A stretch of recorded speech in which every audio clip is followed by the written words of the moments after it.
नबी पाक सल्लल्लाहु अलैहि वसल्लम ने इरशाद फरमाया कि जिन लोगों के जिस्म में बहुत ज्यादा दर्द रहता है, बहुत सारे लोग ऐसे हैं ना कि जिनका जिस्म में बहुत ज्यादा दर्द रहता है, थकावट रहती है, पट्टों में दर्द रहते हैं, ऐसे लोगों के लिए मेरे नबी ने एक वजीफा बताया है, एक दुआ बतलाई है कि जो बंदा इस दुआ को सिर्फ एक मर्तबा पढ़ लेगा, अपने ऊपर दम कर लेगा, वो दर्द खत्म हो जाएगा। चाहे पाँव का दर्द हो, हाथों का दर्द हो, पट्टों का दर्द हो, गर्दन का दर्द हो, सर का दर्द हो, यानी पूरे जिस्म में आपकी थकावट है, जिस्म में दर्द रहता है, सारा दर्द सिर्फ एक दुआ से खत्म हो सकता है जो नबी ने बताई है।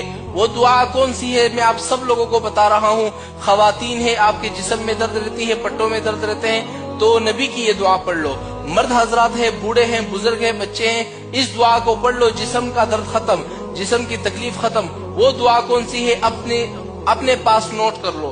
आपने रोजाना इस दुआ को सिर्फ एक मर्तबा पढ़ना है, अपने ऊपर दम करना है। वो दुआ ये है, अल्लाहुम्मा रब्बन नासी अज़हिबिल बअसा इश्फि अंत शाफी ला शिफाआ इल्ला शिफाउका शिफाअन ला युगादिरु सक़मा। ये वो दुआ है जो हुजूर ने बताई है कि जिस बंदे के जिस्म में तकलीफ रहती हो, दर्द रहता हो, पट्टों में दर्द रहते हो, इस दुआ को एक दफा पढ़ ले, अपने ऊपर चुप कर ले।